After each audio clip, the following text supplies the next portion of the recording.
Hello everyone, स्वागत है आप सभी का स्टडी राइज यूट्यूब चैनल पर।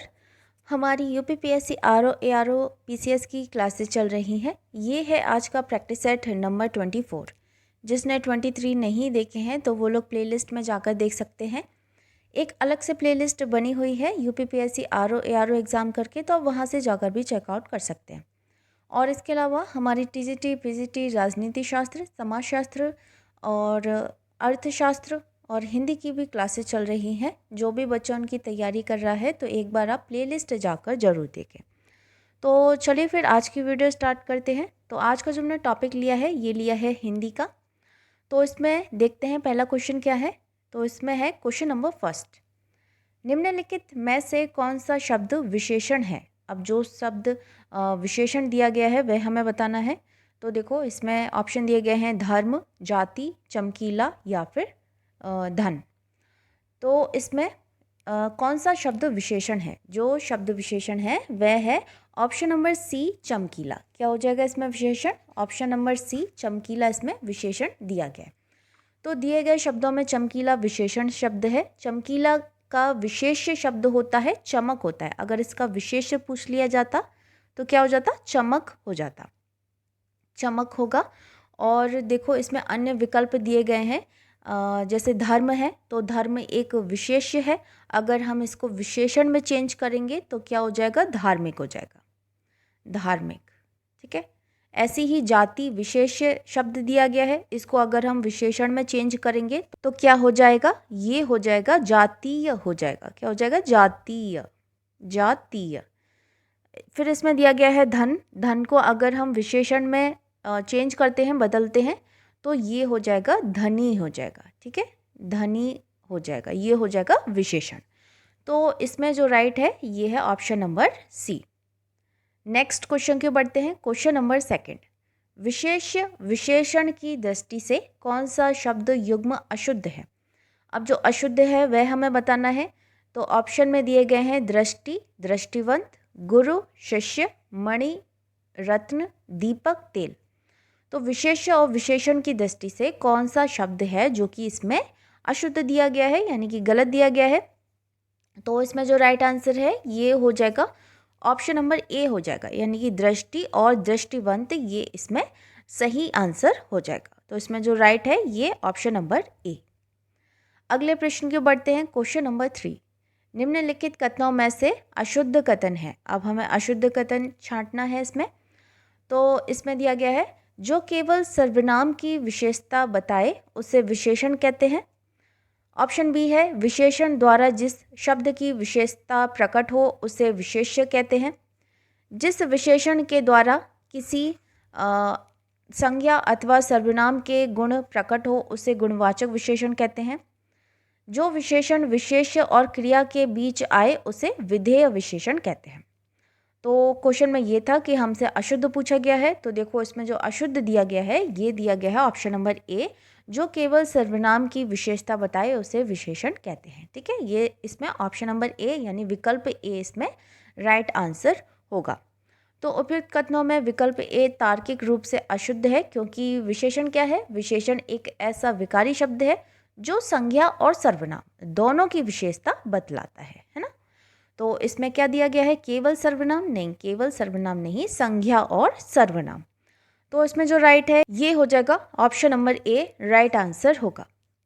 अगले प्रश्न की ओर बढ़ते हैं। क्वेश्चन नंबर 4, वह समारोह जिसमें गुरुकुल के स्नातकों को विद्याध्ययन कर लेने के उपरांत विदाई दी जाती थी, इस वाक्यांश के लिए एक शब्द होगा।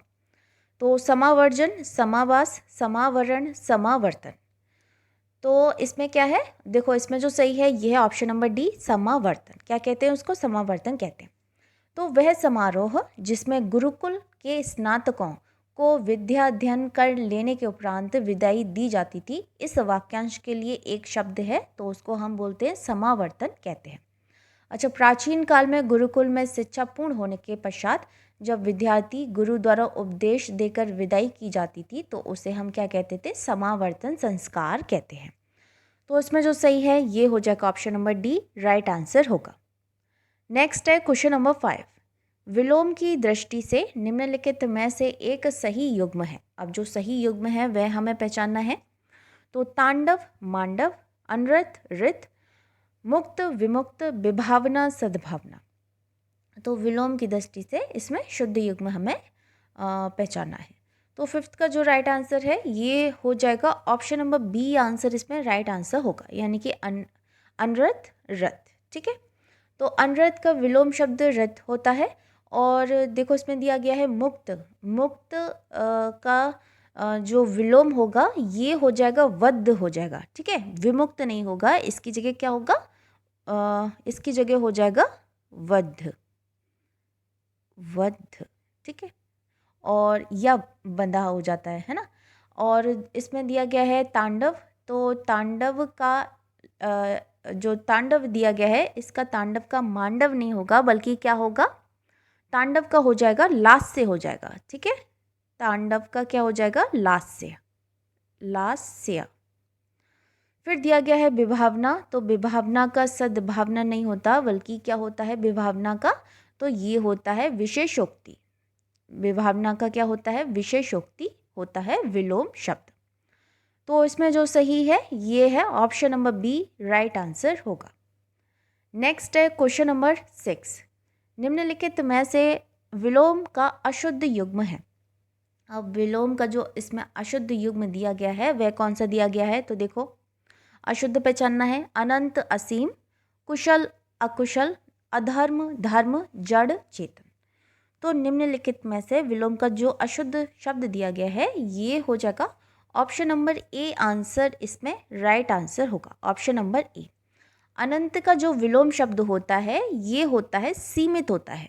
अनंत का क्या होता है, सीमित होता है। अनंत का विलोम शब्द होता है सीमित। और इसमें क्या दिया गया है, असीम दिया गया है। तो अनंत, असीम ये दोनों समानार्थी शब्द हैं, ना कि विलोम शब्द हैं। ठीक है, तो इसमें जो राइट है ये है ऑप्शन नंबर ए, और बाकी तो सारे सही दिए गए हैं। नेक्स्ट है क्वेश्चन नंबर 7। विलोम की दृष्टि से शुद्ध युग्म है। शुद्ध युग्म हमें पहचानना है। तो देखो विराग, चिराग, संयुक्त, वियुक्त, सरस, अरस, अर्वाचीन, समीचीन। तो इसमें जो शुद्ध हो जाएगा ये हो जाएगा ऑप्शन नंबर बी संयुक्त, वियुक्त। ठीक है, ये इसमें सही दिया गया है। अब देखो इसमें बात कर लेते हैं ऑप्शन नंबर ए में क्या दिया गया है, ये दिया गया है विराग का होता है चिराग। नहीं, जो विराग का जो विलोम शब्द होगा वह चिराग नहीं होगा, बल्कि क्या हो जाएगा, राग हो जाएगा, राग। ठीक, विराग का क्या होता है, राग होता है। संयुक्त का वियुक्त होता है। अच्छा, सरस का, तो सरस का इसमें दिया गया है अरस। तो सरस का जो विलोम शब्द होगा ये होगा नीरस होगा। ठीक है, क्या हो जाएगा, नीरस। सरस का क्या होगा, नीरस होगा।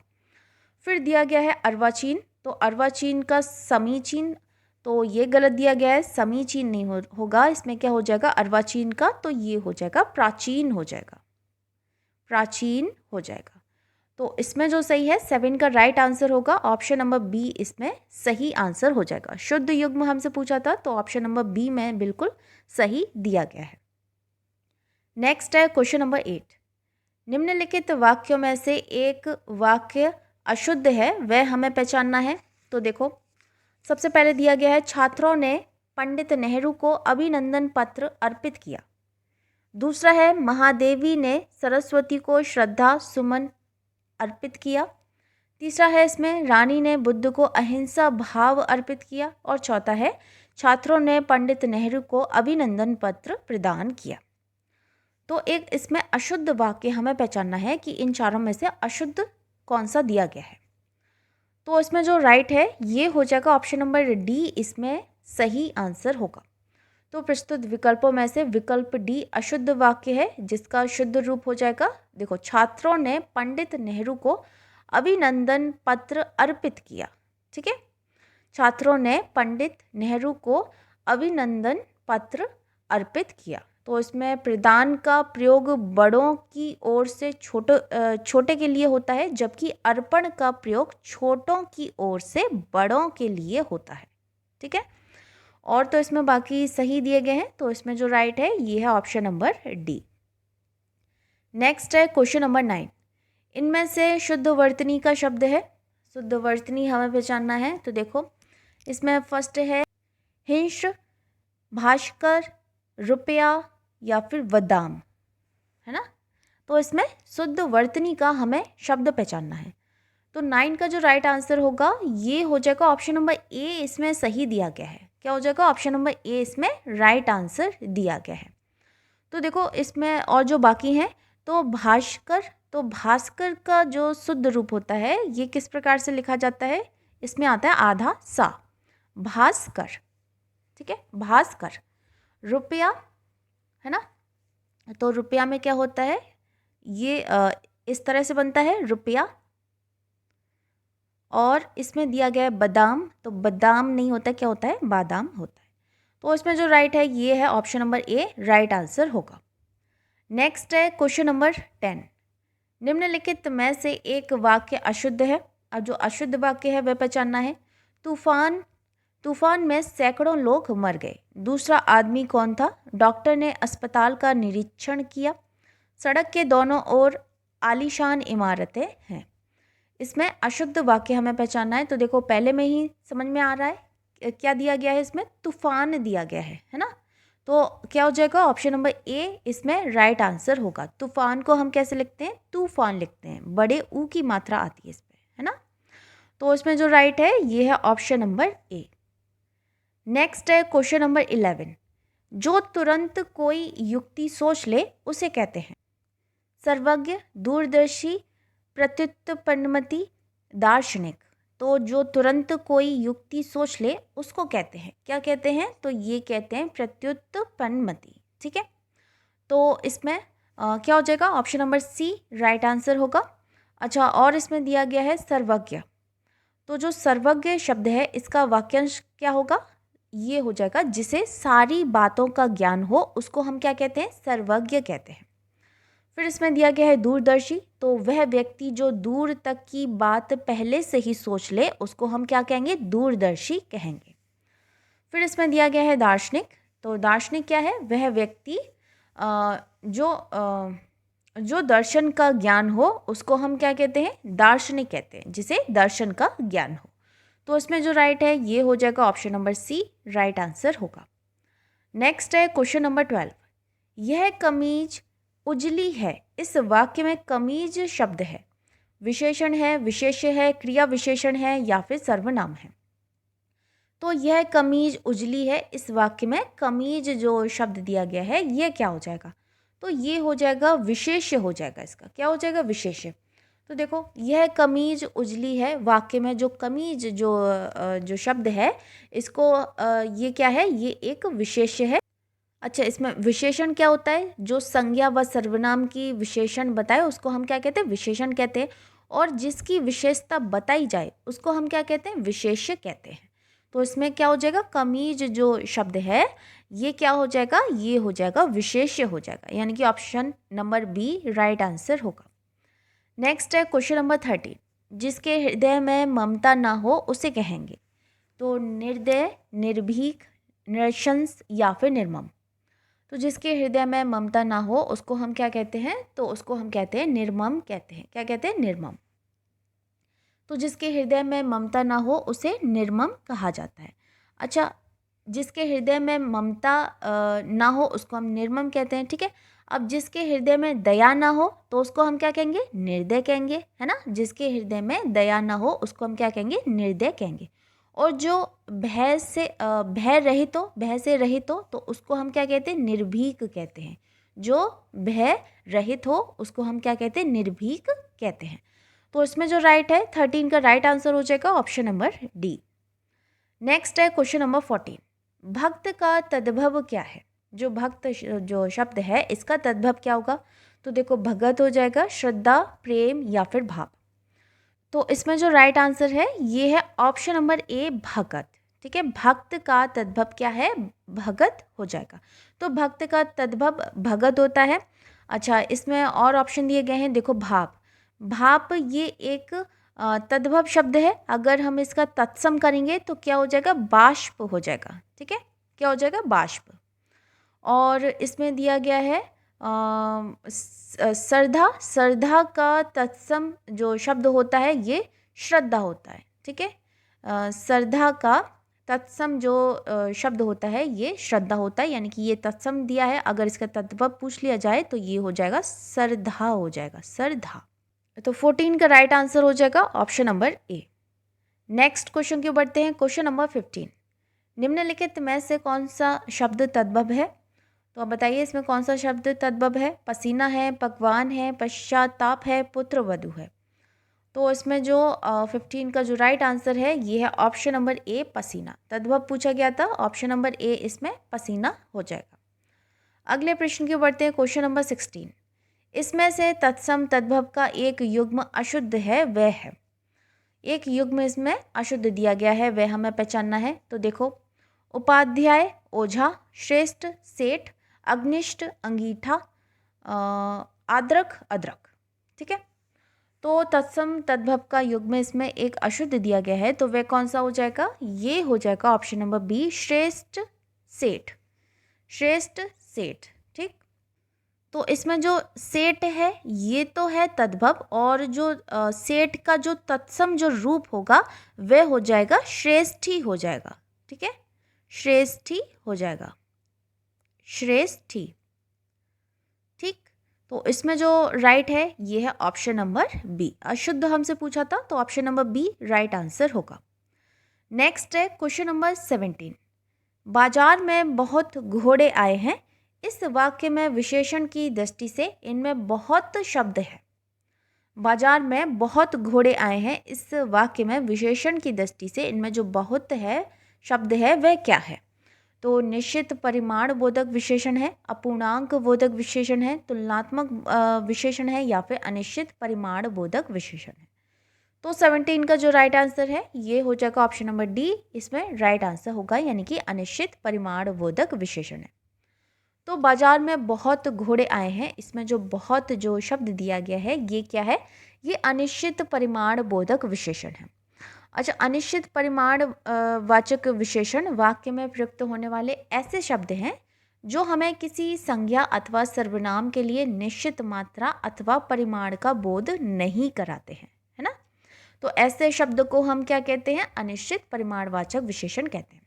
जैसे सभागार में बहुत आदमी थे, तो अब हमें इसमें क्या पता चल रहा है कि कितने आदमी थे? बस इतना पता चल रहा है कि बहुत आदमी थे। एक अनिश्चित है ना, निश्चित तो नहीं है कि 3 है, 5 है, 6 हैं, कितने हैं, निश्चित तो नहीं है। क्या है? ये अनिश्चित है। तो बहुत इसमें क्या हो जाएगा? तो इसमें अनिश्चित परिमाण वाचक विशेषण हो जाएगा, ठीक है। तो इसमें क्या है? Option number D right answer होगा। नेक्स्ट है क्वेश्चन नंबर 18, भरत सरीखा भाई मिलना कठिन है, इस वाक्य में सरीखा शब्द है, जो सरीखा है वह क्या है? गुणवाचक विशेषण है, अपूर्णांक बोधक विशेषण है, आवृत्तिवाचक विशेषण है, या फिर समुदायवाचक विशेषण।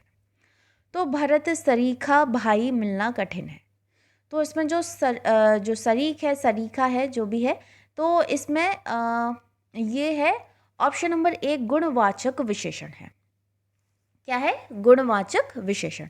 तो भरत सरीखा भाई मिलना कठिन है, इस वाक्य में जो सरीखा दिया गया है ये क्या है? ये गुणवाचक विशेषण है। गुणवाचक विशेषण क्या होता है? जब विशेषण वस्तु या व्यक्ति के गुण, रंग, आकार, दशा, अवस्था, इन सभी का बोध जो कराता है उसको हम क्या कहते हैं? गुणवाचक विशेषण कहते हैं। जैसे कि एक फॉर एग्जाम्पल, जैसे बाहरी, है ना, सुंदर, भला, लंबा, छोटा, ये सभी क्या है? ये गुणवाचक विशेषण के एग्जाम्पल है। तो इसमें जो राइट है ये हो जाएगा option number A, right answer होगा। नेक्स्ट है क्वेश्चन नंबर 19, निम्नलिखित में से उन्मूलन का सही विलोम है। तो उन्मूलन का सही विलोम है कौन सा है? अवरुद्ध है, निर्माण है, समृद्धि है, या फिर रोपण है। तो उन्मूलन का सही जो विलोम है ये है ऑप्शन नंबर डी, रोपण। क्या हो जाएगा? ऑप्शन नंबर डी, रोपण, इसमें राइट आंसर होगा। तो उन्मूलन का सही विलोम शब्द रोपण होता है। तो देखो इसमें ये दिया गया है अवरुद्ध, अगर इसका पूछ लिया जाए विलोम शब्द क्या होगा तो इसका हो जाएगा अनवरुद्ध, ठीक है। फिर दिया गया है निर्माण, निर्माण का क्या हो जाएगा, इसका हो जाएगा ध्वंस हो जाएगा, समृद्धि का हो जाएगा विनाश हो जाएगा। तो इसमें जो राइट है ये है option number D. Next question के बढ़ते हैं। क्वेश्चन नंबर 20, गगनचुंबी का सर्वथा शुद्ध विलोम शब्द है। तो भूतल है, धराशायी है, भूमि सात है या फिर तल स्पर्शी है। तो गगनचुंबी का सर्वथा शुद्ध विलोम शब्द होगा, वह कौन सा हो जाएगा, ये हो जाएगा धराशायी हो जाएगा। तो गगनचुंबी का सही विलोम शब्द धराशायी होता है। तो इसमें option number B right answer होगा। तो फ्रेंड्स, ये थी आज की वीडियो अगर आपको पसंद आती है तो वीडियो को लाइक कमेंट शेयर ज़रूर करें, और जो भी चैनल पर पहली बार आया है तो चैनल को ज़रूर सब्सक्राइब करें। मिलते हैं नेक्स्ट वीडियो में नेक्स्ट टॉपिक के साथ। तब तक के लिए थैंक यू सो मच।